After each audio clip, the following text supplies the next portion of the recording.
Eto mainit na balita. Iraqi naturalized player na si Demario Mayfield magiging malaking problema ng Gilas Pilipinas sa FIBA Asia Cup 2025. Sino nga ba ang tinaguriang puso ng Iraqi national team ngayon? Pero bago yan, like and subscribe lang mga kabady para sa latest basketball news and highlights. Hindi lang New Zealand at Chinese Taipei ang dapat bantayan ng Gilas national team sa papalapit ng FIBA Asia Cup. Dahil isa sa mga teams na kasama ng Gilas sa Group D ay may chance din na maka-upset kung hindi ito ma-scout ng maayos. Natalo man natin sila last FIBA 2017 ay hindi ibig sabihin na maaari na tayong magpakampante na easy win pa rin ang mga ito para sa Gilas. May isang pangalan kasi na siguradong magiging mata ng depensa ng coaching staff ng Gilas Pilipinas. Yan ay si Demario Mayfield.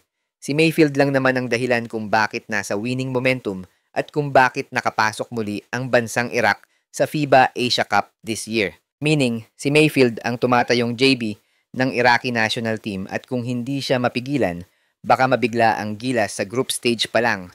Si Mayfield ay isang 6'5" na guard. Malaki, maliksi at sobrang bihasa na.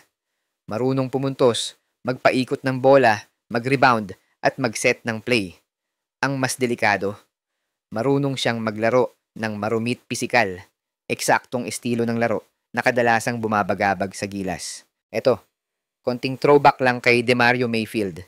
Nag-apply ito noong 2015 NBA draft at kasabayan niya noon ang ilan sa mga NBA superstar na ngayon na sina Karl Anthony Towns, D'Angelo Russell, Kristaps Porzingis at PBA Best Import at Jordan naturalized player na si RHJ na na-draft ng Portland Trail Blazers papuntang Brooklyn Nets bilang 23rd pick sa first round.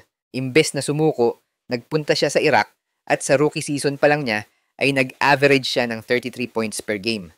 Dahil sa galing niya, binigyan siya ng Iraqi citizenship at naging naturalized player ng national team hanggang sa ngayon. Last FIBA Asia Cup qualifiers, siya ang dahilan kung bakit nakabalik ang Iraq sa FIBA Asia Cup matapos ang 8 taon. Meaning, hindi na dapat baliwalain ng Gilas ang Iraqi sa FIBA Asia dahil kagaya ng New Zealand at Chinese Taipei, lalaban ang mga Iraqi para makapasok sa quarterfinals. Malalakas lahat ang nasa Group D, pero ang Iraq game ang pwedeng maging must-win para sa Gilas.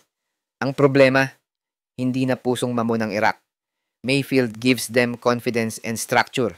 At kung hindi maaga masakal ng Gilas si Mayfield, pwede siyang pumutok ng 25 plus points at gumawa ng gulo sa depensa. At kung mag-collapse ang defense sa kanya, may mga kakampi siyang kayang tumira mula sa labas. Dangerous ika nga. Kaya sa lahat ng makakalaban ng Gilas sa group stage, si Demario Mayfield ang pinakakailangan nilang tutukan. Hindi man siya nakapasok sa NBA pero sa international play, siya ang alpha dog ng Iraq national team.